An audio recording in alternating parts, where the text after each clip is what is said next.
You see, I'm a simple college student living alone in an apartment. I was very enthusiastic about the release of Pokemon Heart Gold and Soul Silver here in the States. I purposely locked myself out of all media and the internet aside for school purposes. That means no 4chan, no V, no Bulbapedia, etc. As I was busy with school, and being poor at the time, I wasn't able to buy Soul Silver on its launch date. After my school year ended, I ordered Soul Silver on Amazon. However, it would take a week to arrive. I decided that during that time, I would replay my Crystal version on my Game Boy Color. However, I realized that long ago, my mom threw it away because I told her the save went dead. I was very upset. She also threw away my Silver version, so all I have is my Color. As such, I sat out at the GameStop and bought a used Silver version, as it's the only Pokemon game left that they have for GBC. $10, pretty cheap. I went home and started it up for a nostalgia trip. However, that's when things started to get bizarre, and most likely the reason why you're reading this. The Game Freak logo started up as normal, but it just froze there. I thought the cart was just errored or something, so I turned it off and on, and the same thing happened. I tried pressing A and start over and over, and all of the buttons. Eventually, the logo vanished, and there was a black screen for about 5 seconds. Suddenly, rather than going to the usual menu screen, I was already in the game in a previous save file, which was odd, as I was expecting all of these cards to have been wiped by their poor battery. Either way, I wasn't complaining, as I would have chosen the continue option to see what the previous guy did anyways. First off, I checked his trainer information. His name was just ... Didn't have much originality. I checked his profile, and apparently he had 999.999 hours put into the game, with all 16 badges. He had the max amount of Pokédollars, and all 251 in the dex. Seeing as he apparently had Mew and Celebi logged too, I'm guessing he either used a Game Genie or some really hardcore Pokemon player back then. I checked his Pokemon to see what a badass team he has. To my surprise, I saw 5 unknowns, and the 6th Pokemon named Hurry. I'm thinking that this must be some cruel joke by the person who last played the game, but I decided to check the profiles of the Pokemon anyway. As expected, they were different letters of unknown, all level 5. I was a bit shaky with my unknown alphabet at the time, but I identified the word spelled out to be leave.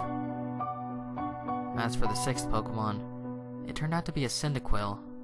Mind you, this is before there were individualized Pokemon icons. The Cyndaquil looked normal, but it was level 5 with only 1 HP, with only 2 attacks, Leer and Flash. I don't know why they named him Hurry, but at the time I just disregarded it. The most eerie thing was that, despite my volume being at max, none of the Pokemon had said their usual cries, just pure silence. Having enough of the team, I closed it. I was parked at what appears to be a room inside Bellsprout Tower. However, for some reason, there were no NPCs around. Even more eerie was that the pillar in the middle didn't move at all, as if it was just leaning on its side. There was no music at all. There was no exit or ladder, or at least I thought there wasn't. I walked around for a few minutes, but can't seem to find a way out. This was certainly not a room I've seen in Bellsprout Tower before. I've tried checking my items for an escape rope, but the bag was completely empty. There wasn't any wild Pokemon either. Finally, I managed to find a ladder, which turned out to be the pillar. The screen turned black, and the music finally started playing. I had a sudden chill, as I recognized the melody I heard to be the theme you hear when you listen to the radio at the Elf Ruins, where the Unknown are at. I immediately realized that it wasn't a loading transition, but rather, I was in a dark room and would need flash. Before I took care of that though, I immediately checked my Pokegear to change the radio to something more pleasant. But it turns out there was no radio card, or even a phone or time cards. There was only a map card in which Gold, ... from earlier, I'll call him Gold from now on, was just walking in a midst of black. I recall that Cyndaquil has flash, so I turned off my Pokegear and made Cyndaquil use flash. I didn't see any message saying, "Hurry has used flash," or anything like that. The room just became lit just like that. and I soon regretted it. The room was a chilling blood red, with a linear gray path heading south. The ladder I used to go up and down was not there at all. I had no choice but to head south. The screen got darker every 20 steps I made, until I finally made it to the end, which appears to be a sign. I read the sign, which said, "Turn back now." Suddenly, I was asked to answer yes or no, but there was no question asked. I chose yes, as I don't know what it was asking, and the screen went black again, making a ladder climbing sound. The unknown radio music stopped, and in a few seconds was replaced by the not-so-creepy polka flute radio music. I was in another dark room, but I held my breath and used flash again. Suddenly it said, "Hurry has fainted," which was odd since I recalled that there was no static conditions like poison on him, and I clearly wasn't in a battle. I checked my Pokemon quickly, and suddenly he's no longer in my party. In fact, after a bit of investigating, none of my Pokemon are there, but instead, all replaced with level 10 unknown. I did the same thing as before, and spelled out the unknown. My then team of unknowns spelled, "He died." Either way, after that creepy change, the room was lit to reveal myself in a very small room that appears to be only 4 squares big. The walls of that room were gray bricks, as if I was inside something that was hollowed out. Outside that room appears to be a bunch of graves, similar to the ones in Pokemon Red and Blue. I walked around that small room and pressed A, but nothing happened. I've already concluded that this was clearly a hacked game some sadistic fuck sold to GameStop. However, my curiosity kept me going. I checked the trainer profile of ... again, only to find out that the sprite was gold, and he was missing his arms. He also seems to appear less smug, but rather seems more sad and empty in a way that I don't know how to describe. For some reason, it also now says that he has 24 badges. It's impossible. After a few minutes of aimless wandering, my character suddenly spun around and did the escape rope spinning animation. Instead of flying up though, my character spun downward slowly, as if sinking. After that screen, the music stopped. After finally landing, the overworld sprite of gold is colored differently. Instead of the usual red color he dons, he appears completely white now, including his skin, as if he came straight from the colorless Game Boy games placed into a colored background of the Game Boy Color. I checked his profile, and now, while now is as white as his overworld sprite, he lost his legs, and has what appears to be bloody tears from his eyes. It also says he has 32 badges now.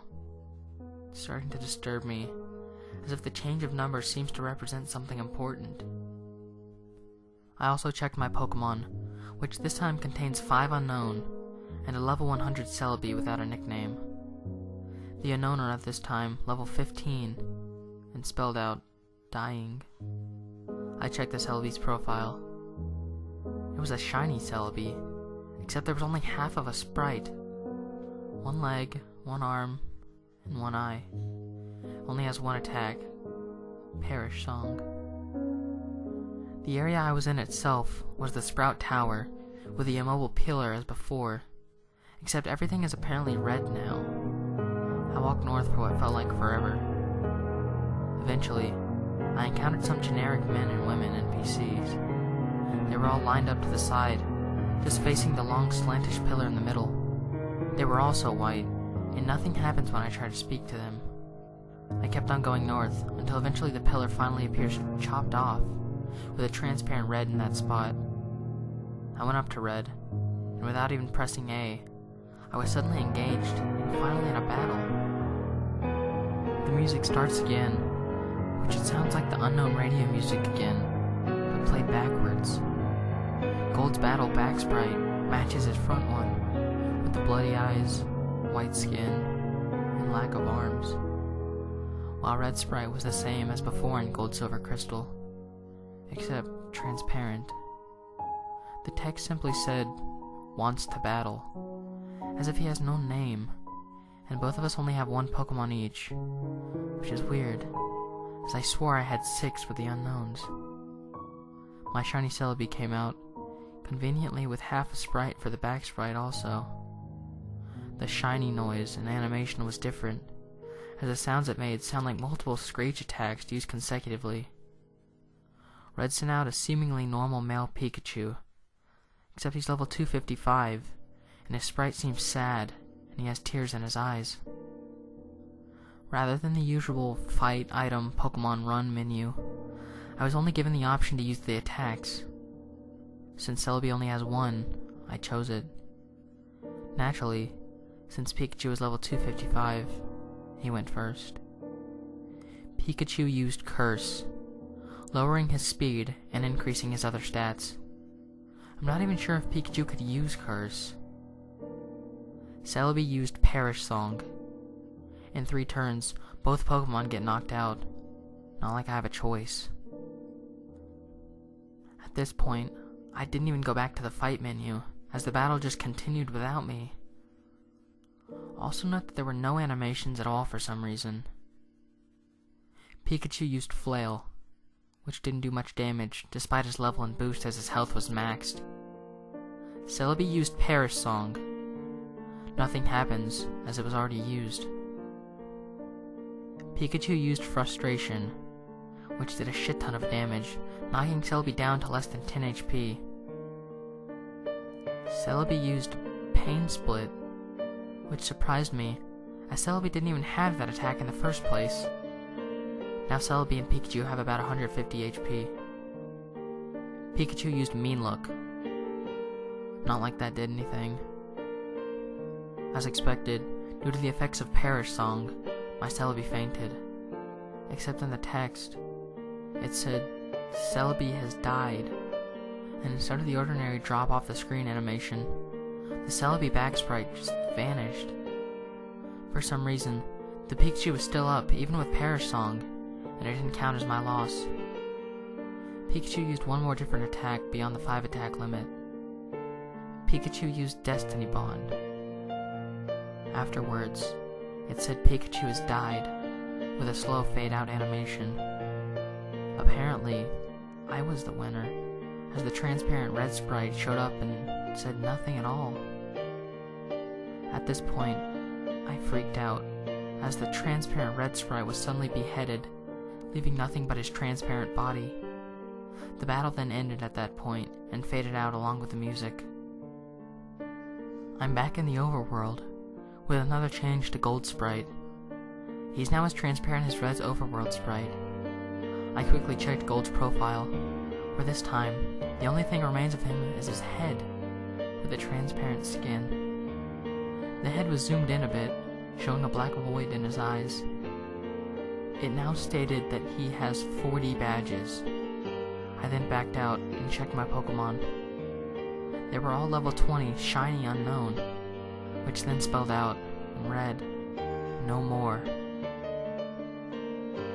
I was at what I now know is next to the end.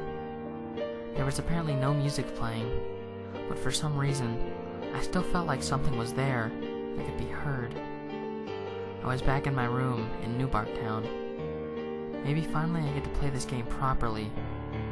But who am I kidding? I knew that sadistic fuck must have done something else. I walked around my room to interact with things, and I'm a bit afraid to go down the stairs to see what was awaiting down there. Note I said, walked. As while the background was moving, Gold was not moving his transparent limbs at all while doing so, just floating like those ghosts you see in Diamond and Pearl. As expected, the radio, computer, and TV didn't work, so I had no choice but to go down the stairs. I ended up in the same lower level room of my house. Everything appears normal, except Mom isn't home. After failing to interact with anything in this room, I decided to go outside. To my surprise, a door leading outside at the south didn't work, and instead, I just walked straight through it to a void. I continued moving south to see what the fuck was going on. My house vanishes as I head south into the void. It was creepy as when I entered the void, the outline on Gold's transparent sprite turned white to contrast with the pitch black. Eventually, I reached a white area, and Gold's sprite turned black and transparent again. I continued south, without thinking of stopping at all. After a long trek south, I finally encountered something. It was Gold's regular sprite. I talked to it. He said, "Goodbye forever," notably with a space in between the forever and the rest of the dots, and vanished. As that happened, it said, "Question mark, question mark, question mark, use nightmare," which at that point I would not deny that being possible. Gold did another escape rope animation, spinning slowly downwards like before. I'm now back into that small, hollowed out room, surrounded by graves earlier. Or at least I say, I was back there, as there's no sprite anymore. I tried to walk around, but nothing moved, not even the wall bumping noise. I checked my trainer profile with absolutely no gold sprite left. It said I have 0 badges, and all the pictures of the JoJo gym leaders at the bottom were replaced with skulls. I checked my Pokemon, which were all level 25 unknown. As expected, it spelled out a phrase that I dared to read. "I'm dead." As soon as I went back to the overworld, the room I supposedly was in was then covered with the same blocks of the walls. I then figured out what exactly that room was when the final text said, "Rest in peace." The room was a big grave, surrounded by other graves. Gold has already been dead. He died, presumably a few years after he defeated Red. He was a younger trainer who, despite his efforts in collecting so many badges and attempts at becoming a Pokemon master, was still unable to avoid the inevitable fate of death, and his efforts were eventually forgotten by the next generation. I was unable to escape from that text no matter what I pressed. I tried resetting the game, and the same thing happened, at which I then finally decided to give up on that horrible nightmare. After that experience, I will never look at the gimmick unknown the same way again. They say that only the first generation have folk tales and legends, but the second generation have shown me how unpleasant the truth can be. I eventually enjoyed Soul Silver immensely, but I still can't unthink what that rigged game has told me.